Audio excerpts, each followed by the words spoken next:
Hello everyone, welcome to Story Labs. My name is Kai, and I would like to begin by acknowledging that we are on Treaty 6 land, the homeland of the Métis. Now, for our story today, we are reading In a Jar by Deborah Marcero. It goes, Llewellyn was a collector. He collected things in jars.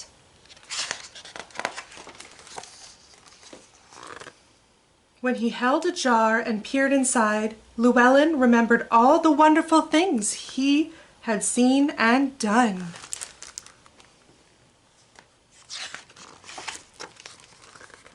He collected small, ordinary things like buttercups and feathers and heart-shaped stones.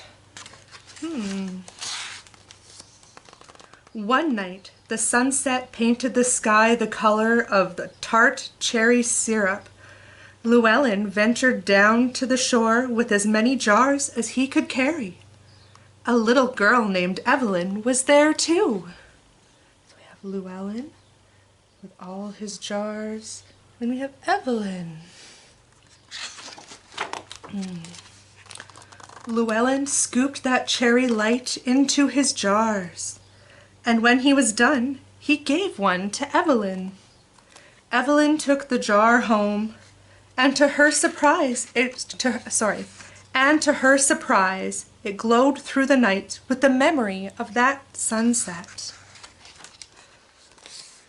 From then on, Llewellyn and Evelyn collected things together. They collected things hard to hold, like rainbows, the sound of the ocean, and the wind just before the snow falls. They collected things you might not think would fit in jars, but somehow they did.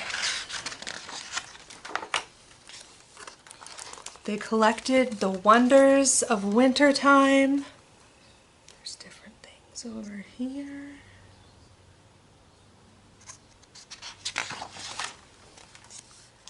The newness of spring. There's different things over here.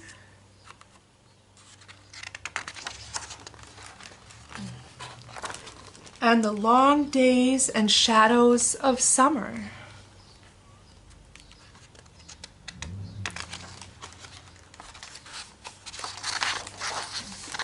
Over time, their jars filled the walls of Llewellyn's house.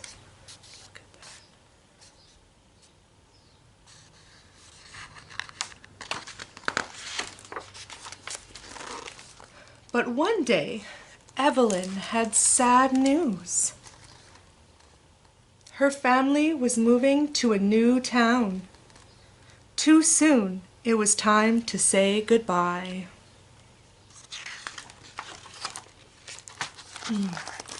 With Evelyn gone, Llewellyn's heart felt like an empty jar. Oh dear.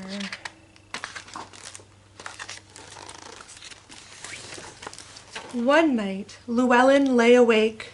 Falling stars glittered against the dark sky. He wondered if Evelyn could see them too. That gave him an idea. Llewellyn tiptoed out into the moonless night and collected the meteor shower in a jar.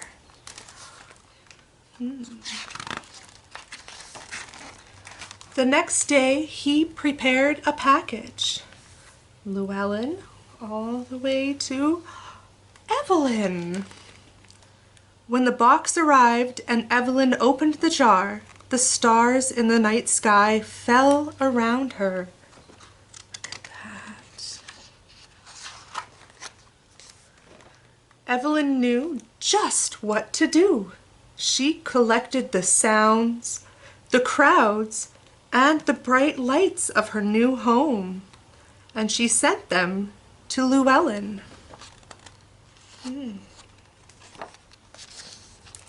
And so, when the golden leaves of autumn began to fall once again, Llewellyn set out to collect a jar full for Evelyn.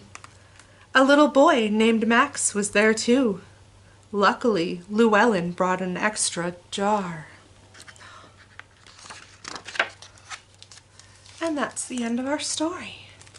Now, it's a little tricky for us to keep things like snow and the sounds of the ocean in a jar, but there are things we can keep in a jar. So, after I get everything all set up and ready to go, we're gonna build ourselves our own keepsake jars. So, we'll just be 1 minute. Awesome, welcome back everyone. So, we're gonna start by diving right into our own keepsake jar. So, what we're gonna need to do that is we're going to find a jar of our choosing. I have a few different options here. So I have a Kraft peanut butter jar that I washed out in order to turn into a keepsake jar. I have a pasta jar. Now this one's a little different because it's glass. I've already made the lid, but I will show you later on how we're going to make one that looks like that. Then another option, and this is one that I just happen to have laying around the house, is a jar like this.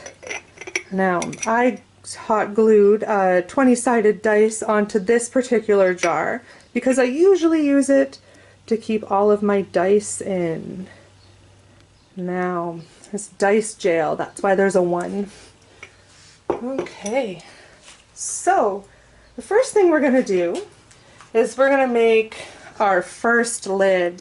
So this one we're going to use the peanut butter lid, and then I took a t-shirt that got a big hole in it, but it was one of my favorites, and I cut it into a square. And what I'm going to do is I'm just going to drape that over top just like that, but I'm going to take my hot glue gun and I'm going to lift it up just a little and pop a dot right there. This is just enough to hold our piece of fabric in place. Awesome. And just be careful because it'll be very hot. So you might want to ask for help from an adult if you think you might need it. Awesome. So we end up with something that looks like this, and it'll little droopy like that. That's okay. The next thing we're going to do is we're going to take a piece of string, and I have a piece of yarn from my way too overabundant collection, and we're going to pop it around there just like that, and we're going to tie a knot. So I just go over and under. Might be a good idea to pop it on there just to give us a little more room to work with. What we're going to do is we're going to tighten that, and it'll take a little bit of adjusting to get it where you want. And once you have it tight, you can finish it off with a little bow, just like so.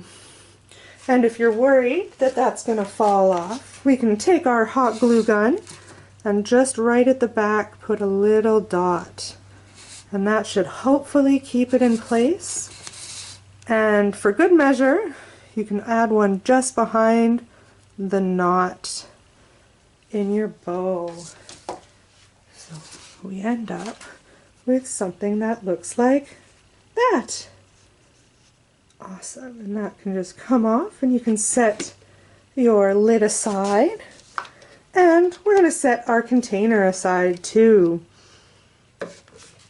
The next thing we're going to do is, this is the rope lid. I'm going to give you a quick little demo on how I did this one.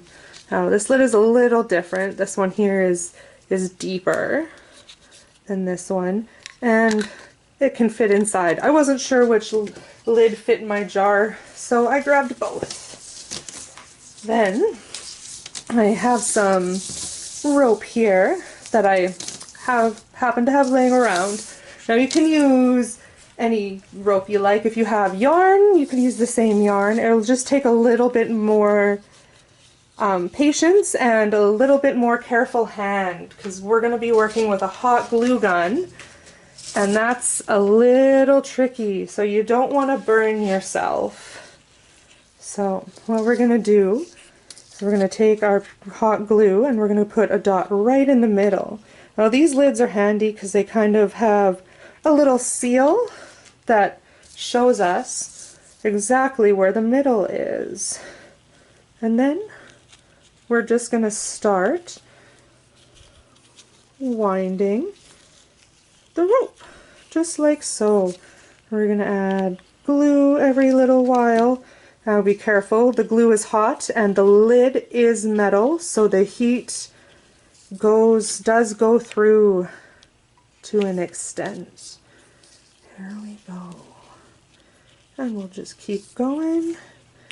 And once you get a little bit of a routine going, or you get in the groove, you can add a little more glue and just keep going. Careful, it's a little hot, so it can hurt if you're not careful. There we go, and we'll keep going. Now, the edge part is the tricky part, and we're almost there. So, just keep going, and just keep going. Just like that. And it's a good idea to keep pushing it down. Now, we've reached the part where we're going to make our last pass, and then we're going to start wrapping down the side. So we're going to, whoops, I ran out of glue, so I just need to grab a refill.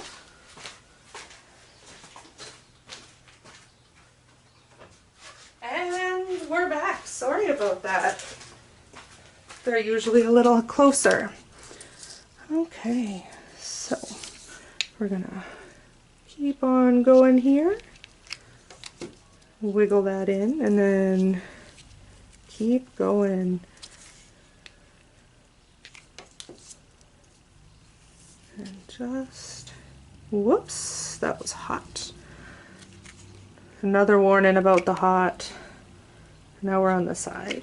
So went along and then it just started to go below, just like so.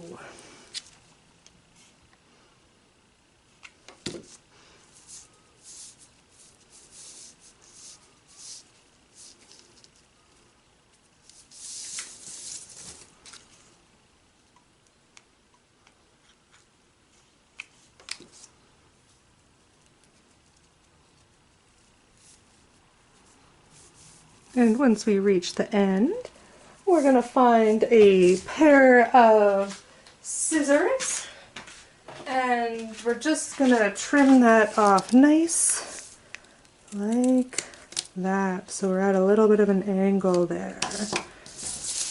Awesome. So that's the lid for that one. Okay, so now we have a couple lid options. We can add some more stuff to the jar. You can paint these if you'd like. I'm going to just leave my jar plain because I want to be able to see what's on the inside. So what we're going to do is we're going to go and find some of our keepsakes, some of our trinkets that we want to go into our trinket box. And now this good thing about this is the lid comes off and goes back on, so you can add to your jar or take things out. But right now I'm gonna just put all of these in here.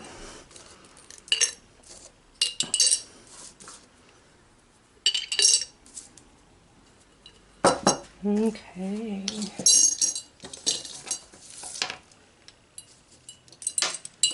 Whoop. One ran away. There we go. That's why we have the jar, so all of our stuff can stay together. And then I have a note from somebody important to me that I'm putting in there. You can write a note to yourself or to someone else that you're not ready to send. You can fill the jar with anything you want. This is what my jar looks like, and it's going to look good on my shelf, just like Llewellyn's.